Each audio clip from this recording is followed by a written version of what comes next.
The Royal St. Lawrence Yacht Club, or Royal for short, has been part of Montreal's athletic and social spheres for more than a century. The club is a place where professional and recreational sailors and powerboaters can go find community, competition, and a shared enthusiasm for the nautical sports. Located in the city of Dorval, a suburb of Montreal, the Royal was founded 21 years after Canada was in 1888. The club started as a place where keen sailors could organize small local regattas. At the time, the West Island of Montreal was used primarily by well-to-do families as a country getaway, as it was not touched by the urban sprawl and it had a quaint charm that reminded the Scots and the Englishmen of their homes back in the Queen's Country. The Royal St. Lawrence Yacht Club would become that getaway for the athletic businessmen of the late 19th century who didn't want to become softened by city life. The club was given royal status in 1894 by Queen Victoria, an honor that meant much more in those days than it does today. It is one of the biggest yacht club with the biggest facilities. We have the tennis and the pool and the travel lift, and we have a lot of big boats here. So other yacht clubs up the lake cannot accommodate such big boats and with the depth of the water. So we are one of the main big yacht club. You look at other cities like Toronto, there's Royal Canadian Yacht Club, Royal Nova Scotia, Royal Vancouver. So we're on the map across Canada as one of the Royal clubs for Montrealers to come to. The royal status of the club essentially guarantees its members reciprocity amongst the other royal clubs around the world. A close bond and a championing competitive spirit exists between the royal clubs to this day. To capture what the Royal St. Lawrence Yacht Club has meant to Montreal is a uniquely difficult challenge because it has meant so much to so many. So we will first explore what the club has meant to young people. We will look at the history of the Royal's educational programs and the impact they continue to do for Montreal and the greater Canadian sailing community.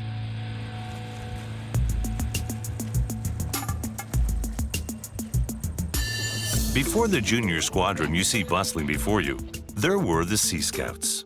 The first of its kind in Canada, the Sea Scouts was an educational program for boys who wanted to learn how to sail, tie knots, and navigate. The program was eventually replaced with the Junior Squadron, which was founded in 1949 by Commodore George Hamilton.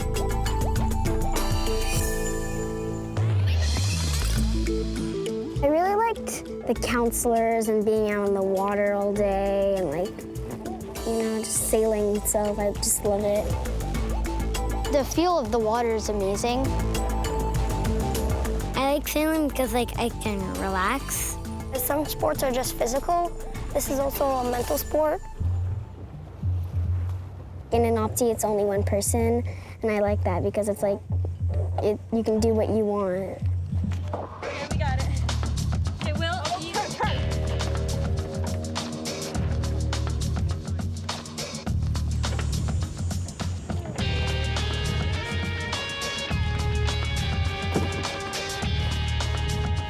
An Opti is actually a floating bathtub with a sail. That's the best way to describe it. It was originally built to be a boat for kids, and you can make it out of 2 pieces of plywood. Something like that. The Opti is the worldwide development class. All the kids around the world learn to sail and learn to race in the Opti.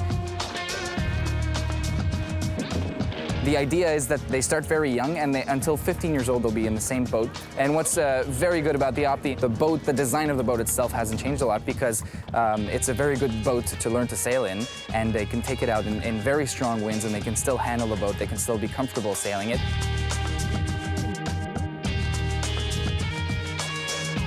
When the program first began, the young sailors only had access to 5 vessels. Since then, the program's fleet has increased 8-fold. The philosophy of the club was to provide a fun summer for kids, teach them how to sail, and hopefully foster a lifelong interest in sailing and being a part of the sailing community. Our Wet Feet program is the 5 to 7-year-old program, and what they learn is really the basic. They're just learning what a boat is, how a sail works, how the wind works. So it's really just an introduction into sailing, not trying to overwhelm them at all, but trying to introduce them to the sport and not be scared.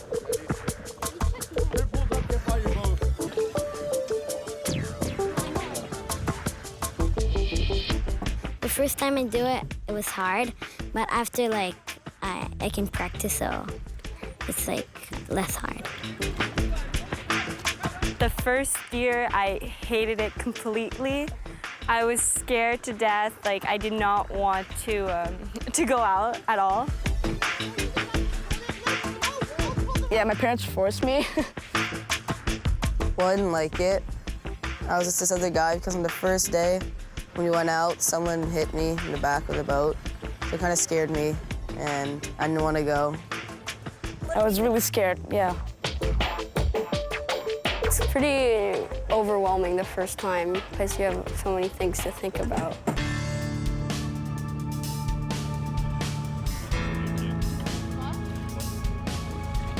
Terrified is normal. It's absolutely normal, even for the older kids. I know that when I grew up sailing, I was scared for at least the first 3 years. I didn't like it at all, and obviously, I've been here long enough that that's changed. But we definitely have to maneuver around that fear and really show them that sailing isn't scary, but it's a fun experience, and that there's instructors everywhere around you that can help whenever you're scared. Watch your head, kids are gonna drive. Well done. Well done, Gabriel. Good job. Nice and easy. Your sail's out into the corner, though. All the way. Good, Georgie. You know what? Sit on the other side. You're already out of irons. That's fine. How the CanSail program works now is that there are levels, CanSail 1 through CanSail 6, and they can be achieved in a single-handed boat, which is a boat with just one person sailing by themselves, or a double-handed boat, which is a boat where 2 people sail together. They progress from really just the basics and the fun aspects of sailing. Not to say that the harder aspects aren't fun, but they become a little bit more intense, and generally racing is involved in the higher levels.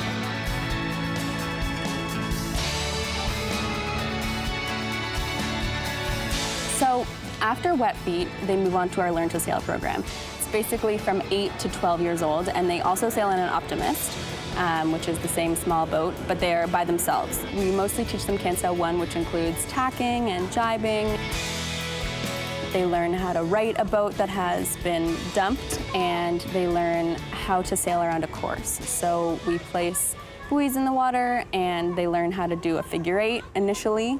That's the easiest, and then they learn how to tack and jibe, and that is when courses become harder. Do those zigzags like you did. Control your drive. You see the 3 ropes there, the main sheet? It doesn't take that long to like learn everything. Like I picked it up pretty quickly, but like I'm still learning new things that are still pretty hard because it's not just like pushing and pulling. There's a lot to it. When you sail, you learn really to sail, and you know how to sail. You're good, you're good, you're good. Like that, that's fine, Alex, that's fine. The one main thing that I really need to improve on is pulling in my sail. I don't pull it in all the way, so I can't catch the full speed that I should be getting. And then,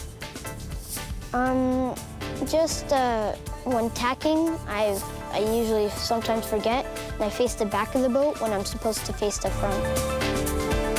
Well, you can obviously dump it without wanting to, like if you could hit a big wave or something. But the best thing to do is just go to the front of your boat and like pull your mast. And then you have to swim to the back and pull on your dagger board, and then you have to get in from the back. This year, I learned how to do roll tacks, which is a lot of fun because it's just a tack, but much quicker. It helps you turn quickly. It's a fun thing because like you're almost tipping, but then you're not. It's really cool. From there, if you're still of Optimist size, which is under 14 years old and around 120 pounds, you can go into our Learn to Race program. So that is where they do CanSail 2 and 3. It's a little bit more rigorous. They learn the finite details of tacking and jibing and how to race, and a lot more about how to spot gusts, which is when the wind picks up in certain areas, and what that gust will do to your sail, and how to adjust the parts of your boat for each wind condition. So when it's really windy, what you have to do, and when it's not so windy, what you have to do to make sure you're still going the fastest. Although the junior sailors haven't had to wear a uniform in several decades, they still partake in an old military tradition. The first thing in the morning is probably get in, get your life jacket, and then flip your boat, and then rig your whole boat, and then we have fall in. Fall in consists of the raising of the club's flag, the sailors splitting into various groups, and any formal morning announcements. When we're done with that, we go back in. We just take the sprit pole down. We have lunch and everything. Then we come back, we meet, we do another lesson, and then we go out again. When we get back, we de-rig the whole boat. And then we have fall out, which is practically the same thing, but you lower the flag.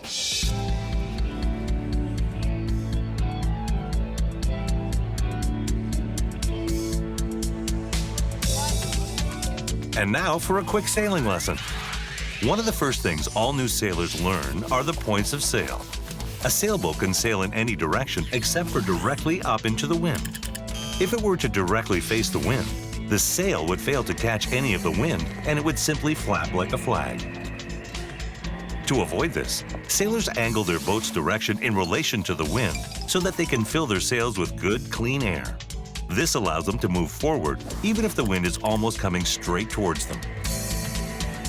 Another freaky thing about sailing is how you control the direction of the boat. While on larger boats or keel boats, you may have a wheel. On smaller boats or on dinghies, you have a tiller. The tiller is somewhat special because when you pull it one way, the boat goes the other way. This is always one of the skills that trumps both kids and adults when they start sailing.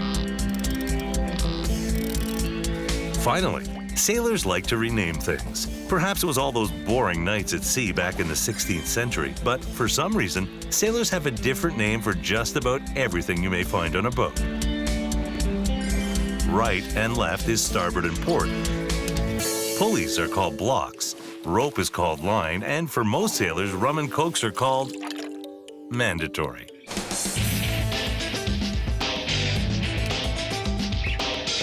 Growing up in like the sailing community was totally different than growing up like without sailing or anything. Like with school friends just like lie down in their bed like the whole day and like do homework and stuff. But sailing, you wake up early to come here and you want to race for it. And I think that's what's great with the attitude of this team because you know like these people really want it and it's not like people who don't care but they're doing obliging because their parents want you to do it. Every morning I get up, I'm looking forward to going to sailing, not like, oh, I have to go today. I enjoy sailing because it's physical and mental. It's sort of like checkers on water would be the best way to describe it.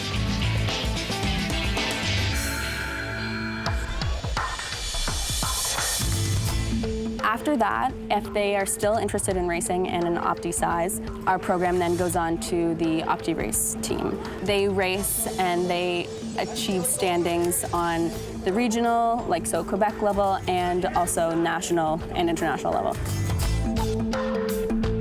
That's an example of winning the battle but losing the war, okay? The best thing about coaching Optis is that because it's a development class, that's where they learn the fundamentals of racing, right? It's really where you can get them to be passionate about it and keep sailing as a sport that they want to do for a lifetime. I have kids that play soccer, that play hockey, that do all sorts of other sport, and I'm not asking them to quit other sports to do that, but my hope is always that I can get them to like sailing just as much as they like those more popular sports.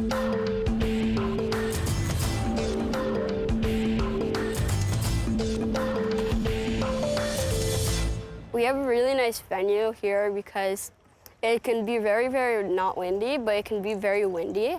So we have a little bit of everything. It's not like I'm clueless, like it's always super heavy air and like windy. And when I arrive someplace and there's no wind and can hardly, don't know any techniques, it's like we know a bit of everything. You gotta cut across and not slow down, that's the best way, right? I've been sailing since I'm 6 years old here. I've been racing since I'm 7, so I've had a lot of experience.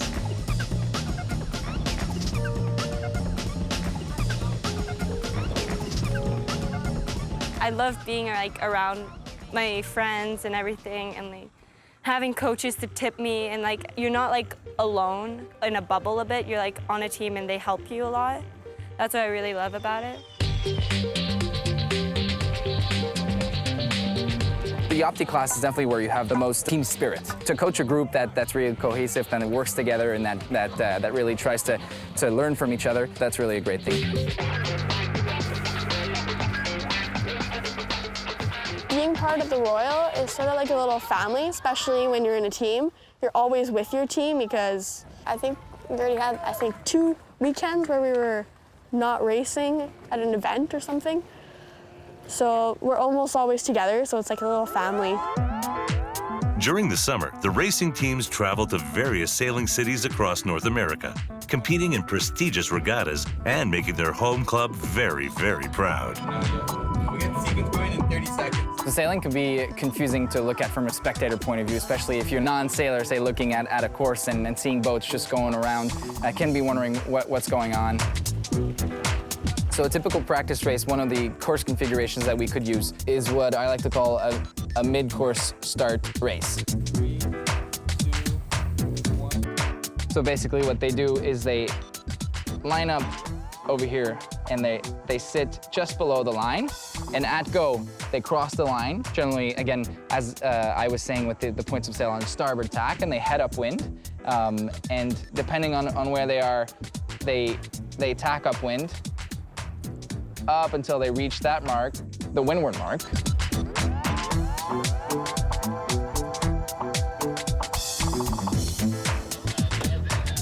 Then they round that mark, head all the way downwind, round the mark, and then sail back up to cross the finish line. Obviously, this is, say, one track that one boat could have followed around the course, but the idea is that all the boats will be following different tracks, going in different directions, and the one that will be going the fastest and taking advantage of all of the different aspects that come into play during a race will end up crossing this line in the end. First of all, you go to the Canadian Nationals. That is to qualify for one of these regattas.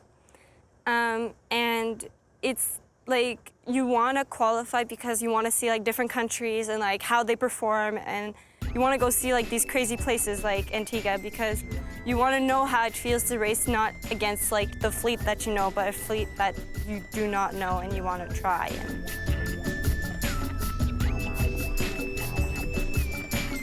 Summer being the prime time of sailing, it leaves us a smaller window that we can spend time on the water, which is why the kids here end up sailing their whole summer. That's what they do from the second they leave school to the second they go back to school. My first regatta was try at Point Claire Yacht Club. The furthest I have ever been in a regatta was Nova Scotia, Lunenburg. I went to Antigua this summer on the Canadian team. I went once for Italy at Worlds in Europe. I've been to Nova Scotia. I've been to the United States a lot. We just came back from Salem, and we go to Kingston a lot. So the sport really brings you around the country. Legends of the sailing community were never few and far between at the Royal St. Lawrence Yacht Club. Year after year, stories emerged from junior sailors that would eventually become folklore amongst this tightly knit sailing community. Like the editor of the club's centennial history book recounts, throughout the decades, the essential elements have remained the same. But, as with most things involving people, the overall character has varied with the personalities in charge. Many graduates remember the military spit and polish era of Stephen Marshall. Others still chuckle about the instructor who, driven to distraction by a student, more intent on cruising a couple of girls in a boat than working his seamanship, took drastic measures. The instructor took the offender aboard his crash boat, sped out to one of those large buoys in the deep channel, and deposited the lad on it. No account specifies how long the hapless student was left clinging to the buoy to reflect on his sins.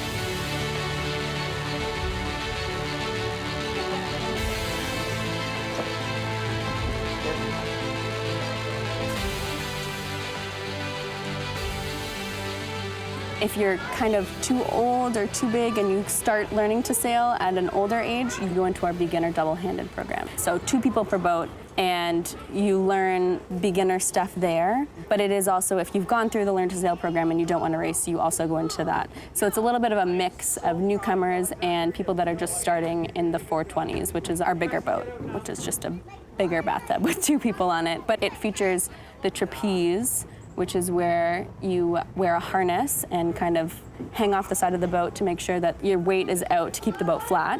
And then it also has the spinnaker, which is the sail that comes out at the front that is generally colored, that you use when going downwind. Helps with your speed a lot. And then after that, there's our 420 race team. And the 420 race team is a lot like the Optimus race team, but in our bigger boats.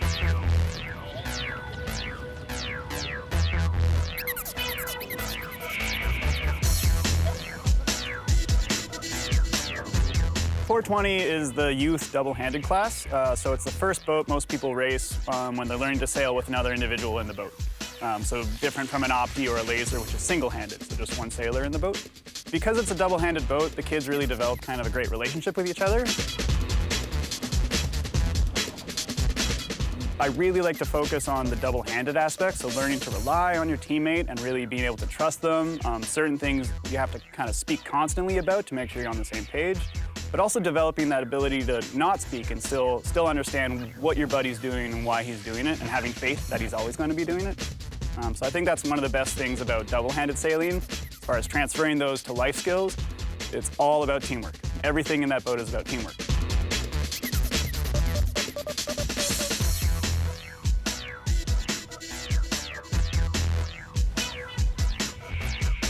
What's kind of nice about the 420 is it's not the fastest boat out there. It's a little heavy, it's a little sluggish, a little fat in the middle, so you really have to learn a lot on how to kind of get the boat moving and keep it moving. And because the boats aren't very fast, it's always very tactical, so the boats are always really close together. So there's a lot of technique to learn, there's a lot of tactics to learn, and that's what I really think is kind of special about the boat as a racing class.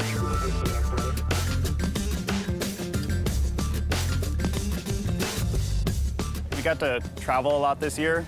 We got to go to Nova Scotia, did a big trip there. We went to Hyannis in Cape Cod, where we raced against some really, really good American sailors, and that was kind of an eye-opener because we're pretty strong. We're one of the strongest clubs in Quebec easily. We're regularly on the podium, one of the best in Canada.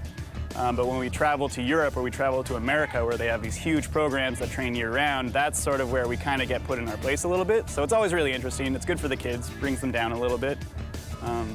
And then at the end of the year, we went to Youth Nationals in Kingston and did quite well there as well. It's always a big event, probably the biggest regatta in Canada for dinghies.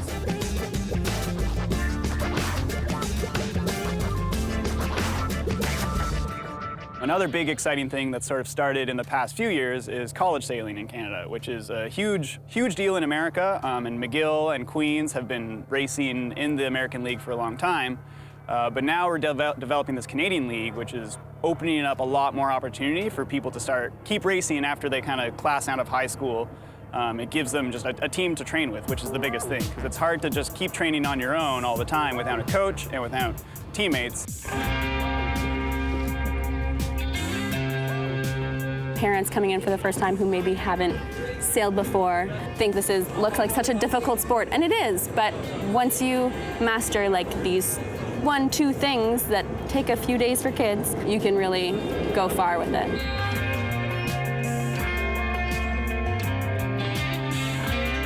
Because it's a small community, we have a lot of contact with all the different levels of competition, right? So the kids will go through the program and they see the athletes on the Quebec sailing team, they see me train here, so they have something to aspire to.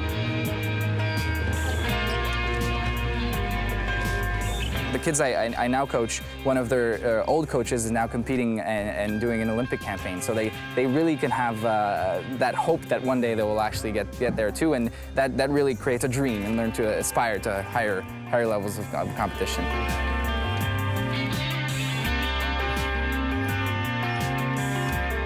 I would like to qualify for the international events, which are usually in different countries. I would like sailing to take me towards like maybe the Olympics or like Opti Worlds. That's like my goal that I want to do.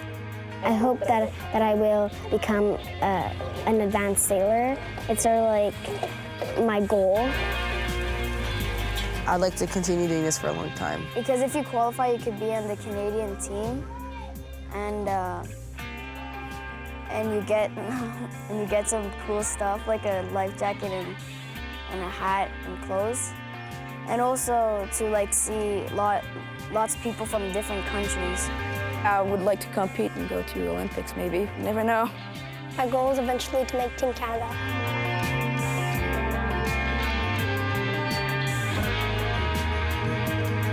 Yacht clubs like the Royal, very important for the progression of sailing programs, especially junior sailing programs. It gives the young athletes sort of a bit more exposure to the sport, absolutely. So we have a chance to get them on keel boats, see what grown-ups kind of sail, especially. But it also sort of exposes the older side of the club to what's still happening in the youth. It shows them, that these classes are still active, that our club is still a competitive club in racing, which is really important because it very much is, we all progress together. So as the kids get older and better and older and better, then the older guys who go around the world and race their keel boats, they start looking at them as potential crew. So I think it's really important to kind of keep the yacht squadron as a big community.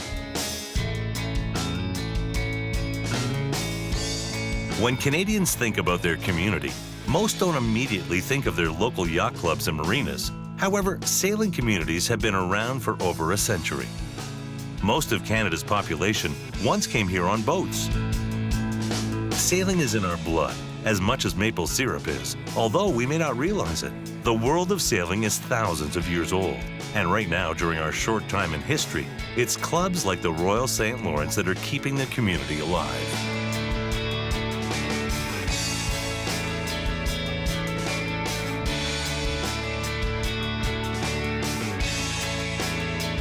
Next episode, we explore the club's history of Olympians and follow 2 Olympian hopefuls.